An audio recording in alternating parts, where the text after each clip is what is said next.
presidente Lula falou sobre a desoneração ontem em discurso durante evento em Pernambuco. O presidente disse que o Brasil não pode ficar subordinado à pequenez de quem defende que o governo mantenha a desoneração da folha de pagamento. E ainda reclamou dos empresários. Nós vamos acompanhar. Vamos deixar de pagar imposto na folha de salário? Por acaso os empresários que fazem essa proposta estão oferecendo para nós uma contrapartida? Eles querem que a gente desonere a folha de pagamento? Por que eles não garantem estabilidade para os trabalhadores durante todo o período que está? Por que não garante? Por que não garante uma parte do que vai lucrar com a desoneração distribuir em forma de salário para os trabalhadores? Não só eles querem, só eles desejam.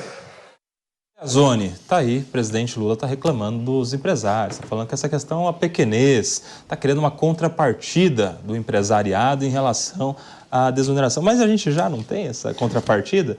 Não é automática a conclusão de que o empresário gastando menos com folha de pagamento, logo ele tem mais espaço para contratar mais, para pagar melhor e mais do que isso? Não fica parecendo um revanchismo aí com a classe do empresariado, esse discurso do presidente? Alessandra Zoni. Boa tarde, telespectadores, boa tarde, mesa, Kobayashi. Realmente, para mim, o discurso do presidente Lula foi muito inoportuno. Primeiro porque nós estamos num governo que busca o crescimento econômico. E você atacando justamente o setor empresarial que alavanca praticamente a economia, seria praticamente você desqualificar. Então, quer dizer assim, você vê que na retórica do que ele utiliza, nas palavras que ele utiliza, ele tenta distorcer os fatos dizendo assim, por que não distribui lucros, por que não faz isso, por que não faz aquilo, por que não garante estabilidade. O que garante estabilidade do trabalhador no emprego é o que o governo pretende, a estabilidade que a economia te dá como previsão. Se a economia estiver prosperando em desenvolvimento, isso vai garantir a empregabilidade. Por mais que você faça uma desoneração na folha de pagamento e você tiver um processo de recessivo na economia, mesmo assim vai ser difícil te manter os cargos de trabalho, como o presidente coloca. O presidente tem muita noção do que ele está falando, ele está distorcendo realmente os fatos.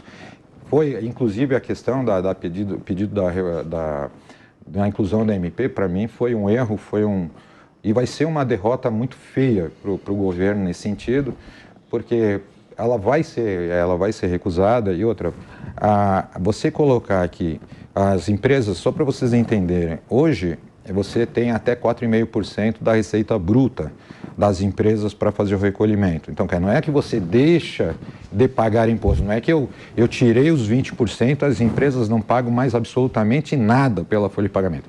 Eles pagam até 4,5% sobre a receita bruta, ou seja, paga-se sim imposto sobre a folha de pagamento. Não é que, como o governo coloca, não tem pagamento sim. E esses 20%, você imagina uma folha de pagamento de uma empresa da construção civil, uma indústria de calçados, de uma empresa de telemarketing, que tem um número grande de funcionários, e ela for impactada diretamente, fora os outros impostos que já existem, ser impactado mais 20% sobre o emprego que ele está gerando. Então, quer dizer, realmente a fala do presidente, no meu ver, foi completamente equivocada e distorsiva. Ele distorceu os fatos, ele foi muito errôneo nesse sentido de jogar que a responsabilidade de distribuição de lucro, muitas dessas empresas que estão na situação da desoneração, elas já fazem a redistribuição de lucro, sim. Tá? Então, o presidente errou feio. E essas declarações não pegaram bem não, viu, Ale? As declarações do presidente não pegaram bem entre os parlamentares. Ao Poder 360, o presidente da Frente Parlamentar do Empreendedorismo, Joaquim Passarinho, definiu a declaração do presidente como um absurdo e disse que os empresários não se beneficiam com a diminuição dos impostos. Abre aspas. Essa fala está totalmente equivocada. Com a desoneração da folha, você paga melhor e emprega mais. O benefício não é para o bolso do empresário, é para ampliar o número de trabalhadores empregados. Isso não existe, é um absurdo, fecha aspas. Já o presidente da Frente do Comércio e Serviços na Câmara, o deputado Domingos Sávio, disse que a fala de Lula é uma agressão ao Congresso Nacional e classificou as declarações do presidente como a de um ditador arrogante. Ronaldo Pagotto. Eu acho que essa discussão ela deve prosseguir na sociedade, porque eu acho que sim, a desoneração pode ser uma medida eficaz de alavancar setores, de garantir empregabilidade, de criar melhores condições de trabalho. O Lula citou. Será que com a desoneração esses setores não poderiam garantir melhores condições salariais ou garantia de emprego para não ter cortes e não ter redução? É do debate. Eu acho que, primeiro, rapidinho aqui, eu acho que não tem... O governo, quando apresenta o orçamento e é aprovado o orçamento, e depois tem aquela modificação derrubada do veto, automaticamente entra um déficit de 12 bi. A medida imediata foi uma medida provisória, como uma resposta necessária até do ponto de vista legal, para não deixar o buraco acontecer sem nenhuma posição. É claro que a medida provisória ela tem entrada imediata em vigor, então tem todo o impacto concreto.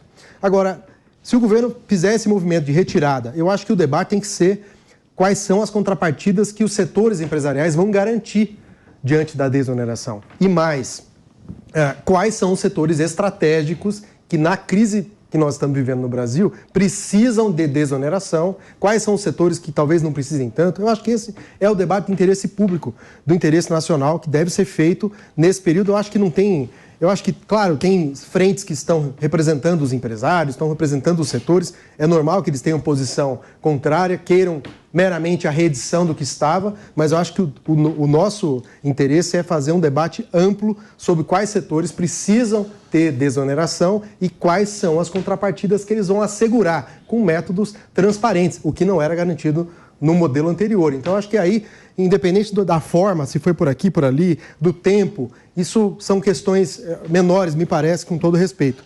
Eu acho que o debate aqui é quais são esses setores e quais são as contrapartidas e quais são os meios de fiscalizar que o interesse público esteja sendo garantido nessas medidas. Agora, Wilson Pedroso, é curioso, né? Porque a gente teve aí o início do governo e, curiosamente, os setores que mais apoiaram a oposição durante a campanha eleitoral são aqueles que estão se sentindo desacolhidos. Talvez uma coincidência, mas os atiradores dos clubes de tiro tiveram um decreto que relativizou, diminuiu a sua atuação, o seu acesso às armas. As igrejas estão agora discutindo a questão da isenção ou não tributária para líderes religiosos. O agronegócio, que apoiou muito a oposição, viu aí integrantes do MST ocuparem cargos importantes no governo, no próprio INCA, por exemplo. Agora o empresariado, que também é outro grupo que apoiou a oposição, agora vê essa manifestação do presidente não tão simpática. Aquela ideia de construir pontes em vez de muros não está sendo colocado muito em prática, né? Talvez não seja uma oportunidade que o governo esteja perdendo de dialogar de uma maneira muito mais simpática, mais democrática com os setores com os quais eles não se davam tão bem, em especial no período eleitoral? Assim, isso demonstra, mais uma vez, a desorganização junto ao setor produtivo e governo. Não dá para falar de contrapartida se o governo não chamou o setor produtivo para entender onde ia desonerar e a qual era a contrapartida. Porque, querendo ou não, nós estamos há um ano de governo e todos já sabiam o final da desoneração. E que o Congresso, pelo bom humor do Congresso, que não é lá dos melhores, com o governo, ia manter a desoneração. Ia manter a desoneração. Não é apresentando uma MP que se resolve um problema de articulação política. Tanto é que ficou claro que o Legislativo mexeu no Executivo. Porque o governo só recuou depois que o presidente do Senado recebeu para um almoço o ministro Fernando Haddad e avisou que a MP, do jeito que estava, ia ser devolvida. Uma MP nunca foi devolvida pelo Executivo, pelo Legislativo, pelo Executivo. Ia acontecer pela primeira vez. Ou seja, o presidente do Senado avisou: apresenta uma MP, retirando essa MP, e se quiser fazer alteração no projeto, ou se quiser onerar novamente o setor produtivo, tem que ser através de projeto de lei. E projeto de lei, se não tiver uma articulação do governo junto ao Congresso e junto à sociedade, ela não vai passar novamente. Ela não vai passar novamente. Ô, senhor, então essa história de que foi um acordo entre o Pacheco e o Haddad é uma canja que o Pacheco deu pro Haddad, na verdade, né?